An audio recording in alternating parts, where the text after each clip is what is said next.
The Locked On Podcast Network presents the NBA Big 3 in 30. The three biggest stories in the NBA from our local experts at the Locked On Podcast Network. We bring you the real story, why it matters, what's next, who wins the big game, and more, all in 30 minutes.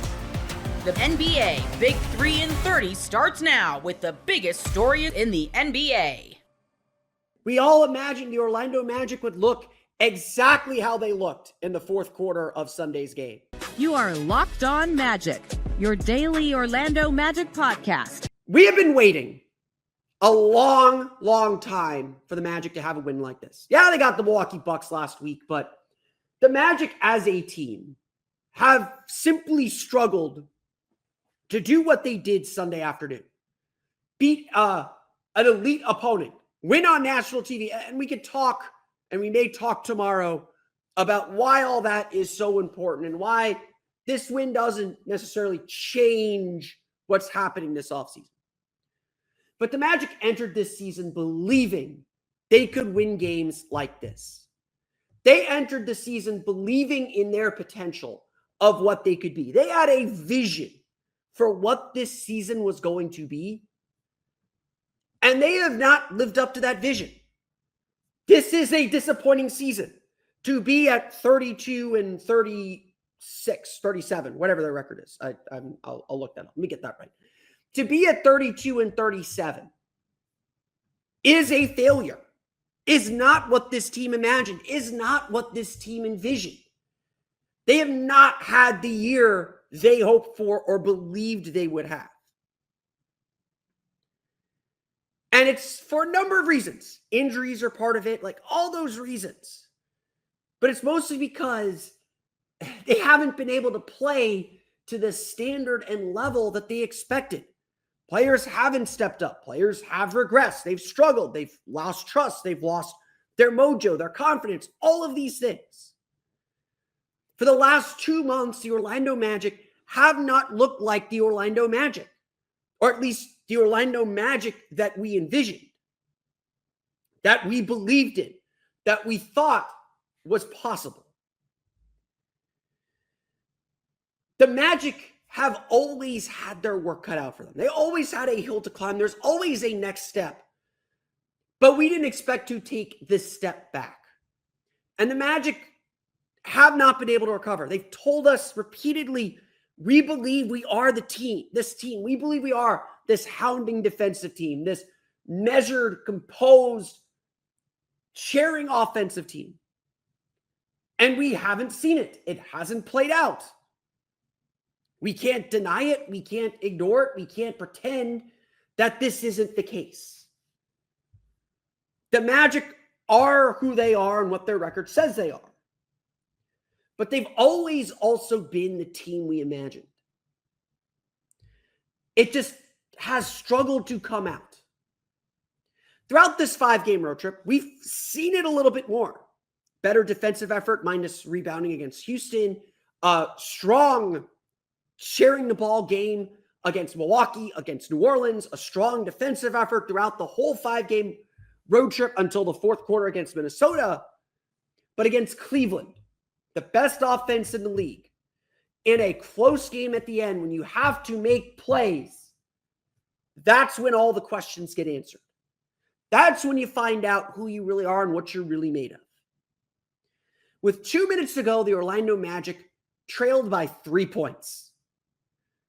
For the way this Magic offense sometimes plays, and for the way the Magic offense played for a good chunk of the game on Sunday, that felt insurmountable.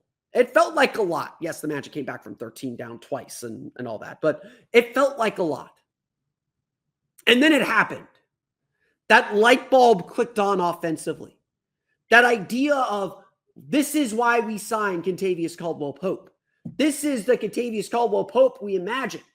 Setting a ghost screen for Paolo Banchero, getting the Cleveland Cavaliers to be confused about what they were doing, slipping him into open space as the defenders went with Paolo, and then feeding him for a game-tying 3. Then a few possessions later, trailing by 1 point, The Magic ran that same look again. The Cavs were on it this time. They switched. But that put Donovan Mitchell on Paolo Banchero. And Paolo took that attention, took that mismatch, got to the foul line, and forget what he did the rest of the game. Forget the struggles that he had to shoot the rest of the game. He buried a free throw line jumper for the lead. And then the Magic's defense took care of business from there. Contesting a three, getting a rebound to get a free throw to go up 3, then contesting 2 threes, struggling to get the rebound, contesting another 3, and finishing the game. Those final 2 minutes, that is Orlando Magic basketball. That entire second half, where the Magic's defense led the way, made it so difficult for Cleveland to get threes. Yes, got lucky that some open shots didn't go down.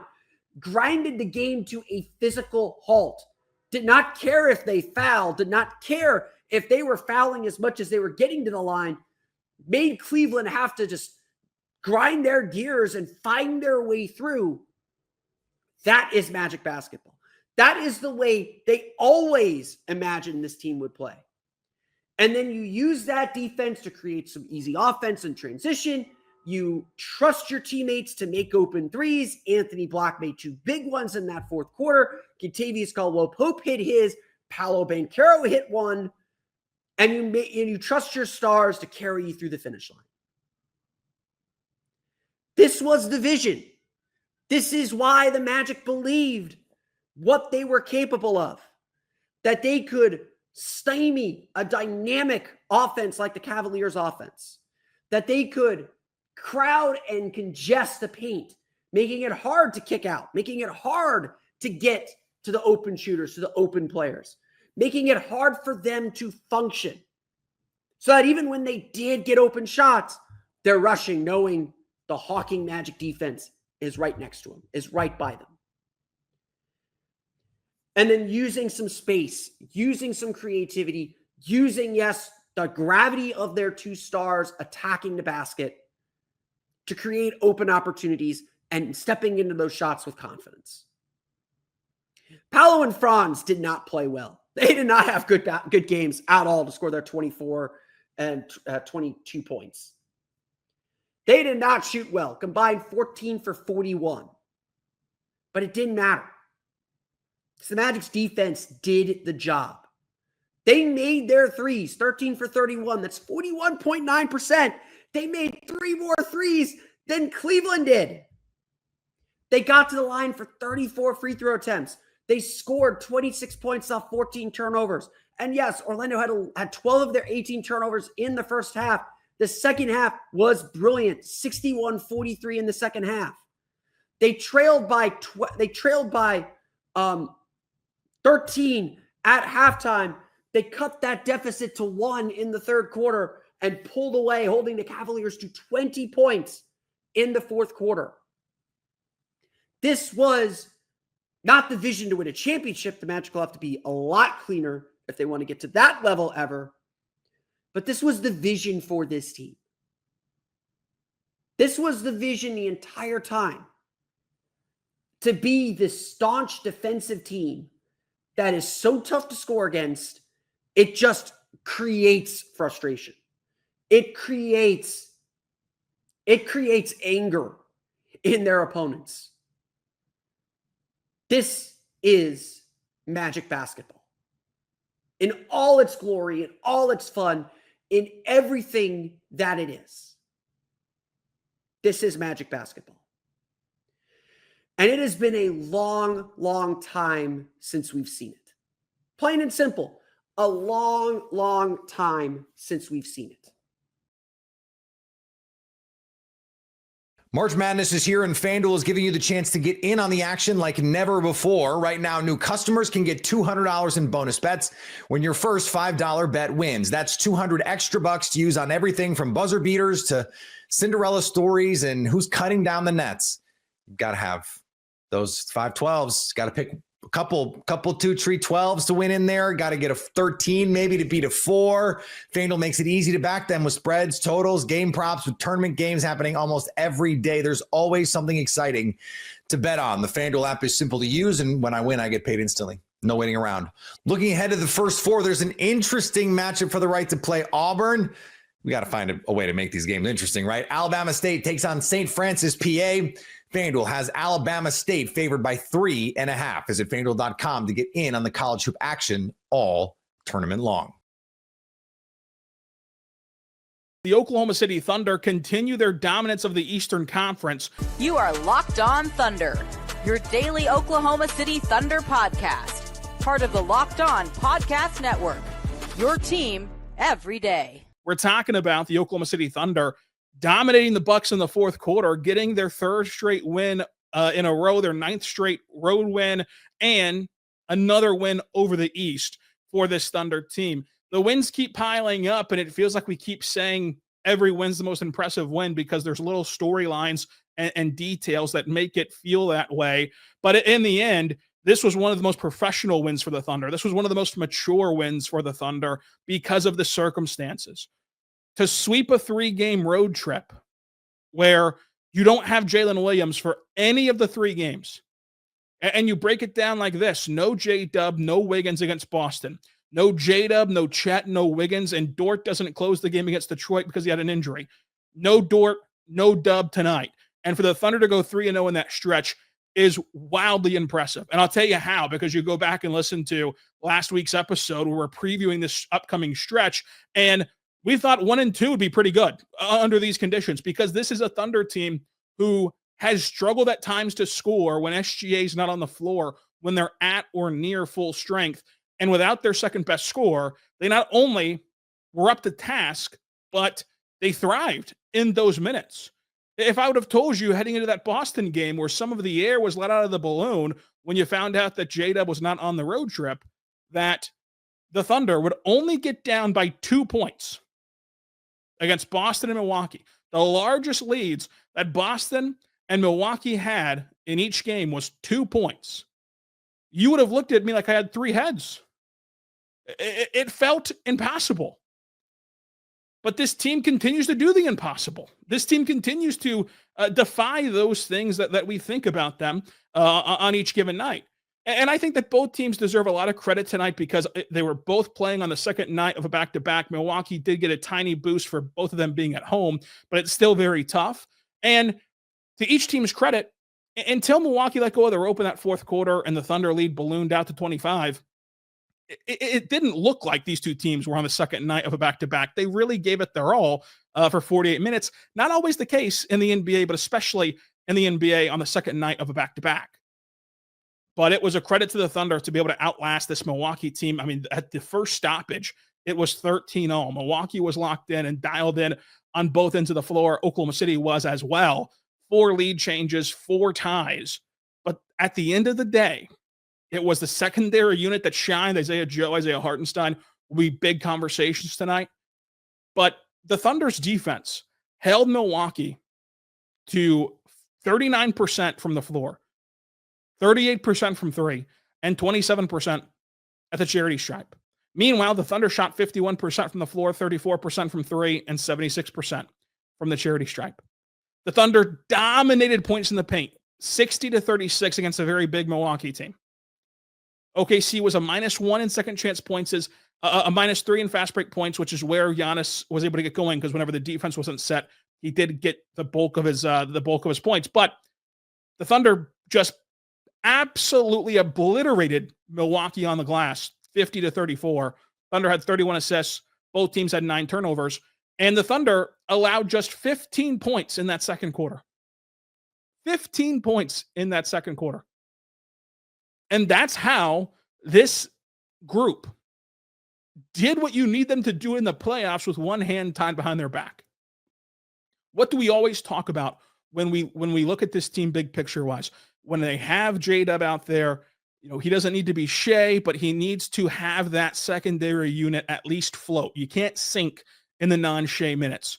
But if you can get J-Dub to have this team swim and extend their lead instead of just floating, then that's where you get blowout losses. That's where you get lopsided series. That's where you get a massive advantage. They did that against Boston and against, especially tonight, Milwaukee, in a big way without their second best scorer. So the fact that this secondary unit was able to swim on their own without SGA was impressive. So much so that, like, the Thunder, they're trying to manage the minutes. They're trying to figure out how to handle the back-to-back, but also trying to figure out how to time everything, because you're preparing for, I don't want to say you're preparing for the secondary unit to sink, because that's a bit extreme. Like, these are still talented players. You would hope that they could float, but similarly to what they've done in the past, where you keep it within striking distance and then Shea takes over, you were expecting kind of that to be the flow of the game.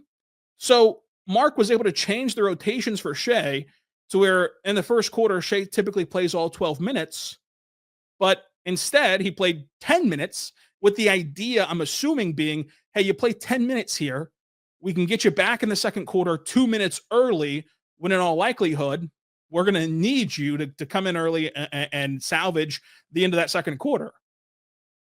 But they took him out 2 minutes early in the first quarter, and that secondary lineup, it swam so well, it excelled so well down bodies, that they were able to extend the lead. First of all, wrestle the lead away because they were down 2, get the lead and extend it. And Shea was able to play his normal rotation, not subbing in 2 minutes early, just coming in after that 7-minute mark. And that's a huge advantage for this Thunder team.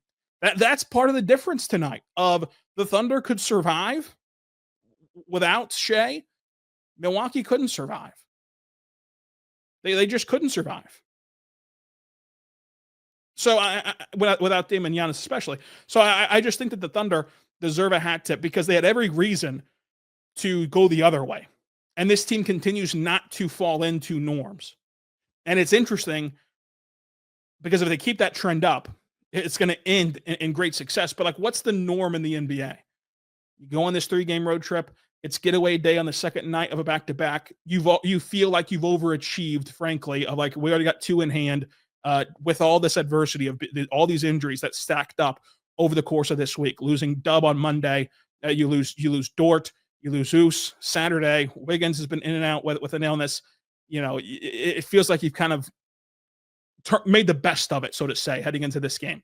And so if they would have packed it in second night of a back-to-back, it'd be tough to criticize, right? Because that's kind of what the NBA does, except that's not what the Thunder team does.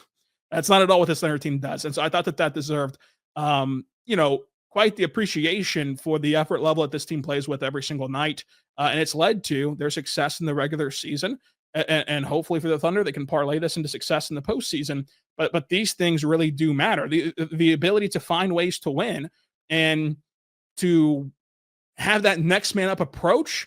And, you're not going to replace J-Dub scoring by just having someone else take over. It's sort of similar to Moneyball, right? Where the A's can't go replace Giambi, but they can replace him in the aggregate. You're pulling and prodding and trying to push and pull to find ways to collectively add what you're missing. And I thought defensively tonight, it really showed out, where against Dame and against Giannis, what were you missing heading into the game? You were missing a wing who can scale up and defend all 5 positions. You were missing an elite point of attack defender. Well, enter Cason Wallace in that Lou Dort role, where he hounded Dame and was awesome in that Dame assignment, including especially at the end of that second quarter. Again, the Bucks had 15 second quarter points. They were searching, clinging, and clawing for any momentum heading into intermission, and Cason just shuts down their final possession and gets the ball out of Dame's hands. And then you're trying to replace J-Dub, who can defend all positions on the floor and really scale up and defend bigger bodies like a Giannis. Enter Alex Caruso, who's another guy that is able to scale up and defend multiple positions. It just continues to display the embarrassment of riches that this Thunder team has, and the depth and the quality of depth that this Thunder team has. It's impressive. It's impressive. And you should really appreciate what you're watching, because I really do believe, with all due respect to past Thunder teams, this is the most talented Thunder team that Sam Presti's ever put together. I don't know how far they're going to go. I can't promise you that they're going to go to the finals. I can't promise you that they're going to win a championship. But as far as pound for pound talent from the 1 through 15 spot, this is the most talented roster that they've put together.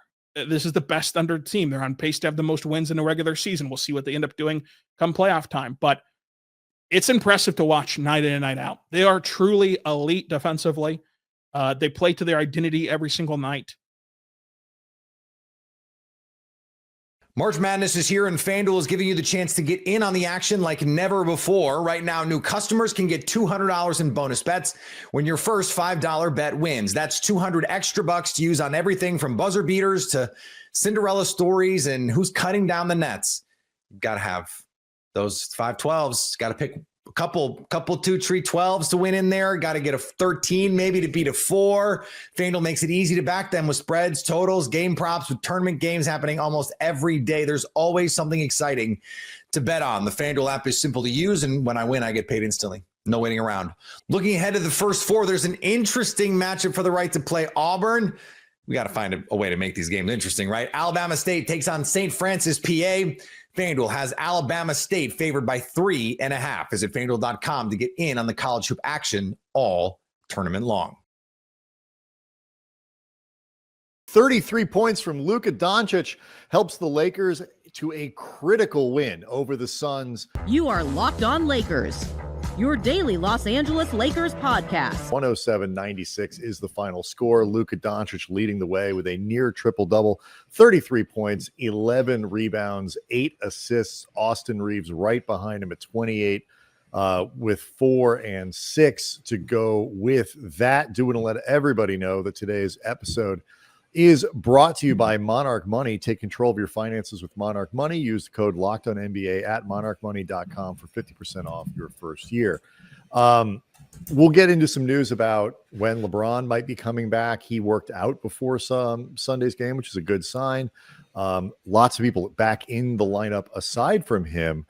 But obviously, Andy, this was a game the Lakers really needed to have in terms of the standings, with things tightening up considerably. And Luka, particularly early, got them off to the kind of start that they needed to. I think he had 13 straight points at one point in the first quarter, was outscoring the big 3 by himself. Phoenix's big 3 really came up big for LA in a game where they had to have him perform like a star. Yeah, we can get into all the particulars with a lot of contributions, like you said, in this game for the Lakers. And it really, not that this is high-end basketball analysis, but it really helped having pretty close to a full roster for this game. But JJ talked afterwards about how it's unusual for a team to come back. I believe the word he used was actually abnormal for a team to come back after an East Coast road trip, that the back end included a back-to-back in a high-altitude place like Denver. And then on top of it, you're playing a Sunday afternoon game, so earlier than your body clock is typically adjusted to, and you play harder and with more energy than your opponent. And he also talked about how, like, putting that in, it does help that your opponent in this case is the Phoenix Suns. But his point is well taken. This is the thing about the Suns. Like, I think they play too hard to say that they were completely mailing it in. And I think they've got too many guys on the roster who are either too professional, too competitive, or both, to just flat out quietly quit. But you can tell that is a team that is dying to quietly quit. Like they all want to. As I said, I think I texted this to you. They're not quite at 1, 2, 3 Cancun, but they're at like 1, 2, 3 Cank. Like they need one. They're like one syllable away. Like, in some ways, they're playing hard enough that it's almost more miserable. It is. No, you're exactly right. But you know what? I mean, that in the Lakers, 4-game losing streak notwithstanding, one of the things the Lakers have done really well is get themselves off to good starts in games. And against a team like Phoenix that, they're not necessarily going to quit and fold up the game entirely, but they're not exactly, like you say, fire in the belly, ready to compete with you tooth and nail to the very, very end. And they're not very good anyway. To get out in front in this game, and they were up by 20 with about a minute and a half left in the first quarter. They obviously didn't push that to 40. Phoenix got within 10 a few times and stuff like that. But the Lakers held control over it, and they made it so in the third quarter, when KD inevitably gets hot, starts making some shots, because he was really really He had 15 points in the third quarter, 4 or 5 from the field, 2 or 3 from behind the arc, 5 of 8 at the line. It's the overwhelming majority of the damage KD did was in that quarter, but it was nonetheless big. It was big, but it was also, but the Lakers were absorbing that inevitable KD burst with a big lead, with a 50. There was a point in the before the end of the second quarter when Phoenix had a chance to get to within 9 or 10 at the half, or 7 or 8 or something like that, with a little bit of a run, and the Lakers pushed it back up, up higher there, and that to me was a critical. I was watching when I was watching that, like that is critical, because KD is going to get hot. And the Lakers, when they needed it, they got buckets from AR. They got buckets from Luka. Vincent got him a big 3, I think, near the end of the first half. Like, they pushed that lead back out, and that to me was when they won the game. Really won the game. But again, like I said, early on, Luka driving that building of that lead, showing everybody like, okay, don't worry. Got us. We're good. And it's interesting too. You say that, like, completing the thought that I was starting to get into with JJ before we just talked about the sadness of the Phoenix Suns. JJ talked about the Denver loss, which you weren't available for Friday's post game, but I talked about afterwards. All in all, I thought that was a great game for the Lakers when you consider the context of how many guys were missing that matter. I mean, they were missing 6 rotation players, and Trey Jemison III, who had been their backup center for at least the last couple months of this season, in Denver, second end of a back-to-back, playing against arguably the best player in the league with Jokic. That is a game that the Lakers could have entered, and the end of a road trip. That is a game that the Lakers could have entered, just kind of chalking it up mentally as there's no way in hell we're going to win this thing. Instead, Absolutely. They pushed Denver to the limit, and Denver began that game clearly phoning it in, thinking they could beat the crap out of these Lakers, and then quickly, about a quarter half, realized, no, we can't. Denver then was playing hard and trying to win, and the Lakers still pushed them. And on one hand, the Lakers could have felt really good about themselves after that game, context considered, but JJ said after the Phoenix win that the team was pretty dispirited after that loss. Whether because that's 4 in a row, whether because they're looking at the standings, whether it's because, goddamn, man, we were so they close. tried. I think it's that. I think they tried so hard. So yeah, I think when you mentioned Luka starting the game out so hot and so strong for the Lakers, building really the lead that never went away. And Denver was a game that Luka missed. There is like a symbolism to Luka coming back for this game and being like, guys, I appreciate everything you did in Denver when I was gone. I'm back. That ain't happening again. Yeah, and obviously we're going to get into other contributions. Austin Reeves, we mentioned it, had a fantastic game. The defensive contributions from Jordan Goodwin is something we'll talk about. Jackson Hayes, oh my God, welcome back, Jackson Hayes. There's a lot, there's a lot, there's a lot in this that is worth a mention. But we can kind of round out this first segment. Just the Lakers are now essentially, we'll see what happens with the late games and forget who's still supposed to play later on Sunday. The Lakers are essentially going to wake up on Monday in a 4-way tie in the loss column for 2 through 5 in the Western Conference. Minnesota, meanwhile, has gotten really hot, and Golden State has lost, I think, twice since they acquired Jimmy Butler, and only once when he actually played.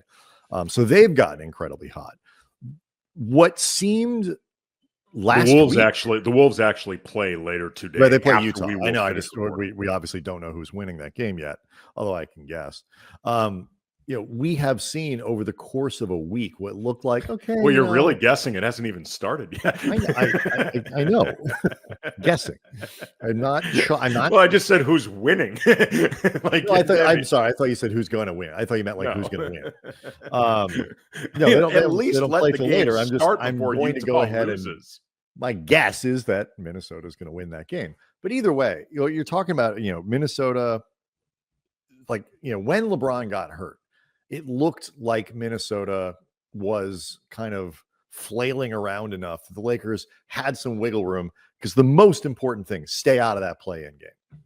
And now that is not guaranteed at all. I mean, we're basically talking about the Lakers being in that four-way tie with the teams 2 through 5 in the loss column. They're only 2 games up essentially with Golden State and Minnesota for 6 and 7. So with a back-to-back coming with Denver and Milwaukee this week, with LeBron probably not available for those for the time being, this game, along with Tuesday's game against the slumping San Antonio team, these are gotta-have-it games.